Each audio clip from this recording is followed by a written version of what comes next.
I want to fucking dominate everything. Oh my God, like we built an amazing company. Do you know what? I'm not going to trust it. There's no fucking friends in this industry, mate. You know what? We were fucking stupid. Do you want that money? There was two parties involved and we took the brunt of everything. Maybe it's because like we are as good as we say we are.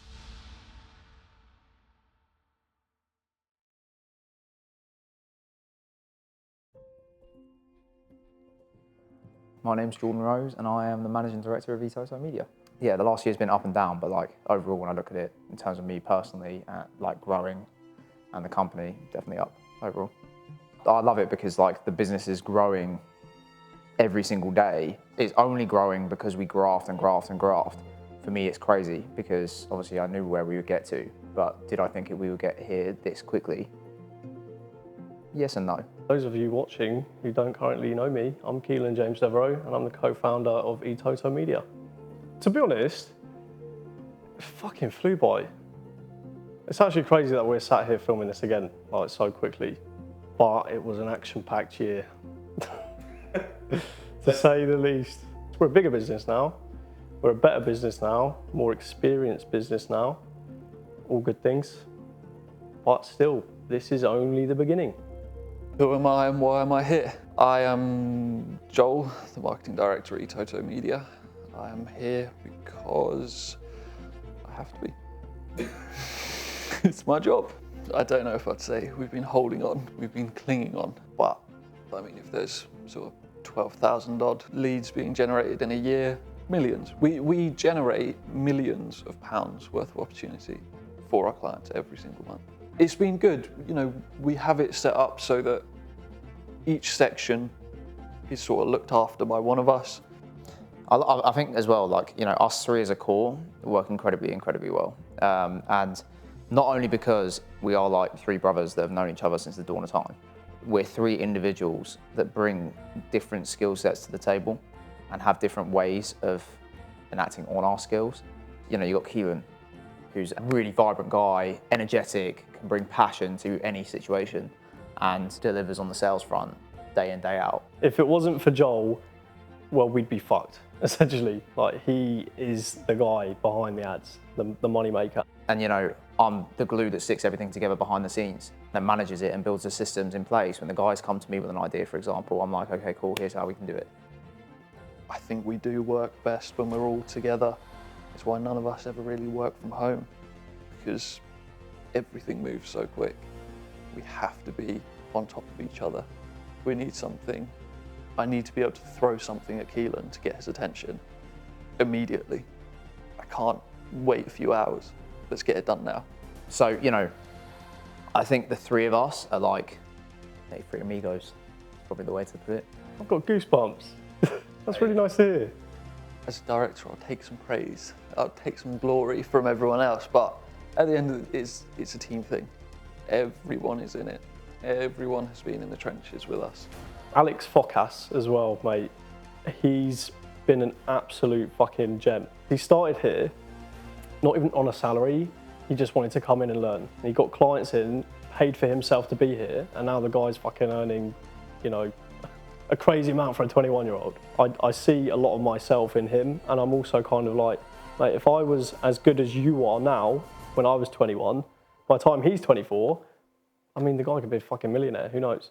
Last year I said I wanted to get a team of minions. You got one. Have a minion and a half maybe, if you want to sort of put Tom in there. I think I'd have to give props to Aaliyah because I don't know how well I've trained her personally. She's picked things up quite quickly. You know, her growth since she started almost a year ago has been massive. Every employee in here can come to any one of the directors and go, I've got this idea and I think it'll be a good shout. We've recently been doing website templates with our new web developer, Tom, that's just come on.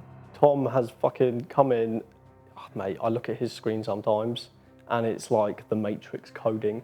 He's opened up another revenue channel for us with the website stuff, with the CRM stuff. So now we can make more money. He's a legend, mate. And he does something that none of us can do. And he's really, really good at it. I think it was originally Alex that came to Joel and was like, I'm losing out deals because, you know, these guys have shit websites. Joel was then going, I agree, because the marketing campaigns would perform better if people had better websites. And in our experience, website agencies charge the moon and never deliver. So then we were like, okay, cool. How do we counter this problem? And it's gone phenomenally. We offer websites cheaper than anyone else, get them done quicker than anyone else, and they look the dog's bollocks. And that's as a result of everybody coming together and having those ideas.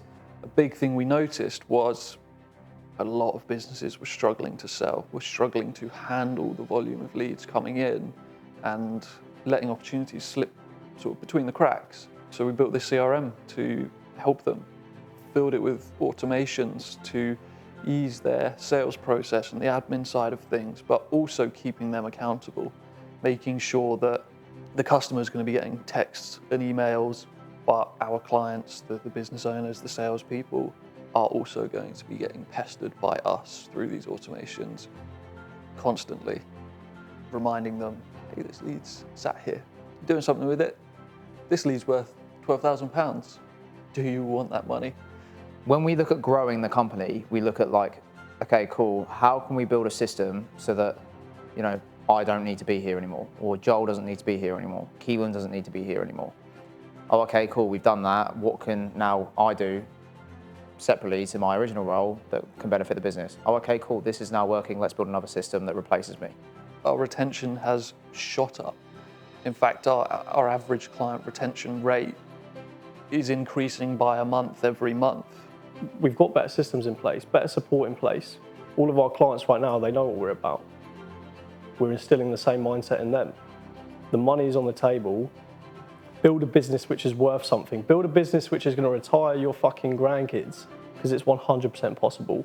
I see it day in, day out. We've got customer testimonials saying that they've made millions of pounds working with us. The money's on the fucking table. Reach out and grab it. That's not just dependent on the size of the business either. We recently signed a boiler installation client. He's been with us for 6 weeks. He's not a big business, but he's killing it because he has the willingness and want to grow, and he's treating every lead that we have generated him as if it's worth thousands, because it is. And then at the same time, we work with businesses that they've got a team of sales staff and their guys are hungry for it. A lead comes in at 9 o'clock at night, they don't care. They will pop them a message on WhatsApp. They might even just go back and forth until 3 o'clock in the morning and sell them the new Powerball 3 just over text. Because they have a want for it, they want to grow, they want to do their best. And that's the sort of people that we want to align ourselves with. I think what we've been able to do was build a culture where everyone feels like they are important, they mean something, and they can come to any one of us with their objectives, their goals, their life mission, and we help facilitate that. I think a lot of companies make the mistake by letting top talent go because they actually haven't built the right culture. We pay well to everyone, but at the same time, I don't think a lot of these people stay because of the money. I think they stay because they're not going to be as invested in the company as anywhere else. We wouldn't be where we are without every single person that has been sat at those desks and is sat at those desks.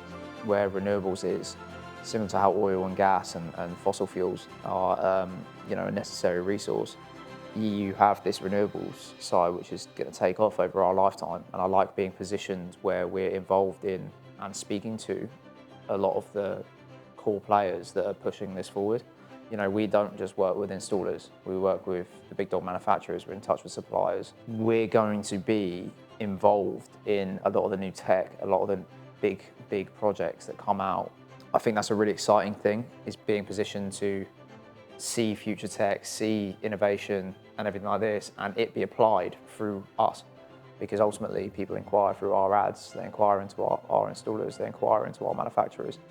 And then we get to put that new tech on the roof, we get to put the renewable system in somebody's home, and then them come back and go, yeah, you know what, we saved X amount, or, yeah, we're completely off grid now. That is a nice feeling. I feel like it's important to feel like you are the man, Even if you've got so many reasons externally to not actually believe it, you just got to be delusional.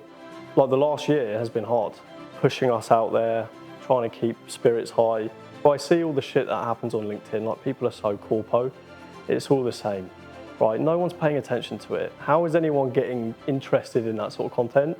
So just being myself and just having a laugh about it, being so unserious about it, I can totally see why that makes me look like a twat. But I want to make people feel something, even if it's fucking annoyed and angry at seeing what I'm doing.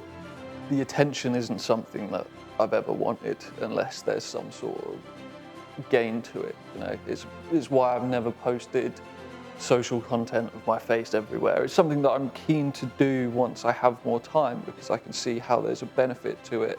I genuinely do fucking want like the absolute best for like everyone that either reads the content or speaks to me or is inspired by what we're doing, or maybe even isn't, even competitors, which I've come to learn actually more recently, there's no fucking friends in this industry, mate.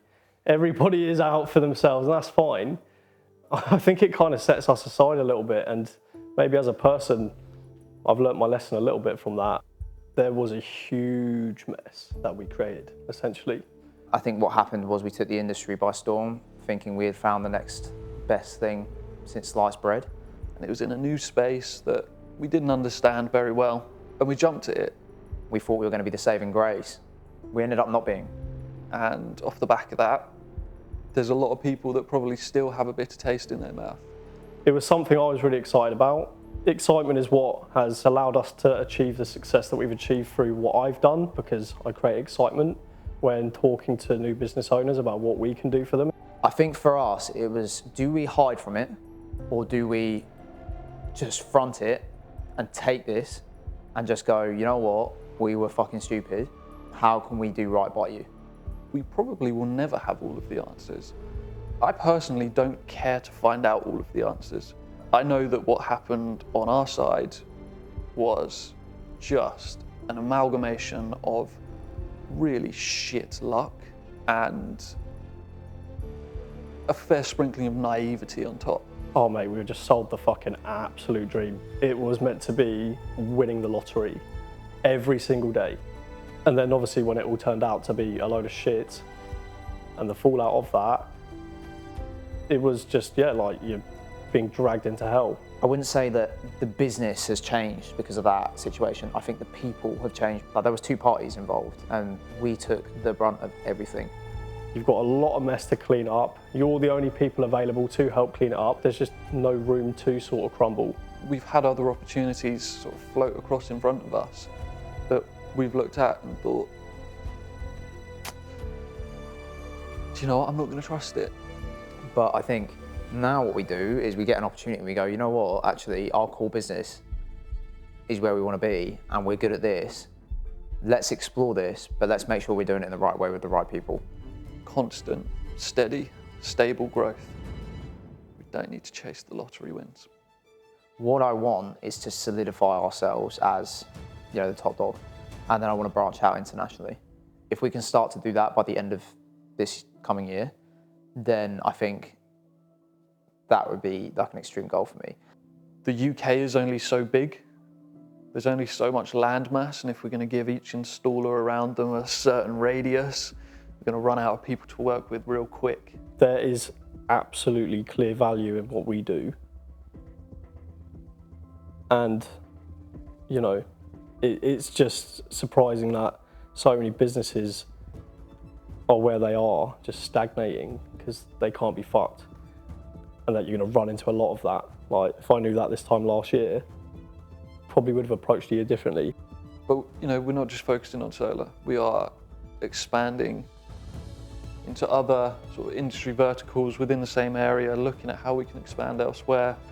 I want to fucking dominate everything. I want to dominate the entire industry. I want people to genuinely think, fucking hell, if I don't work with them now, they're going to go and work elsewhere and pay a higher price for it. They should. They genuinely should. Because if they do work with us and they maximise on their investment, they will fucking change their lives. We are as good as we say we are, not even just at what we do, but we are experienced, entrepreneurial, professional individuals. We know how to get shit done. We know how to solve problems. There's only so much that we can build on top of what we've built so far. So if we can expand out, it's more for us to put on top. And I said this in the last documentary, I want to see our team expand. I want to, like, you know, we've now got 8 members of staff here.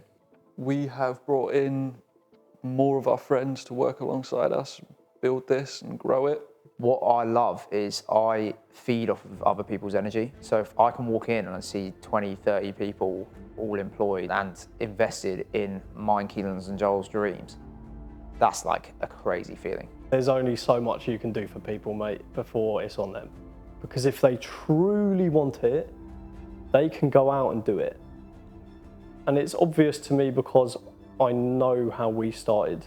You can walk in a straight line. If you weren't thinking about anything else and you're just cracking on with your day to day, you can easily walk in a straight line, right? Unless you're absolutely drunk. But yeah, what happens is when people need to walk over a tightrope and you're high up, 50 feet in the air, let's say, and you're looking down, you all of a sudden start to panic. You're thinking about everything that can go wrong. And I think it's just like, it's a really powerful message in that is ignore all the noise and just push through, because eventually you'll get to where you need to get to, providing that you're doing the right things. You gotta take a break sometimes. Looking past all of the negatives of last year, there comes a point where you can't just keep going full gas constantly, all the time. A little bit of context. I broke my leg, so it's the first time that I've actually sat down for a couple of weeks, right? And I think where you constantly go and go and go and go, and your mindset's constantly like, okay, cool, we've hit this goal, what's the next one, next one, next one? And you keep going, you keep going, you keep going, you don't even think about it, right? And then as a 24-year-old, you step back for a couple of weeks, and you go, what the fuck? You know, that's like, honestly, you're just like, whoa. But I don't think it's necessarily like me being surprised, but I think it's more me having the chance to step back and then actually look at my achievements and the team's achievements and go, oh my God, like we've done really well. Where I was in hospital for a bit, like just being able to trust Keelan and Joel, if it went the same, then that's fucking great. But like, if it grows when I'm off, oh my God, like we built an amazing company. There were no two better people to step in to help manage that. I'd like to thank my mum and my dad and God and the whole team. They were fantastic for helping me win this award. We couldn't do it on our own. It's not achievable. You have to surround yourself with a team, a strong team that are far more capable at different things than you.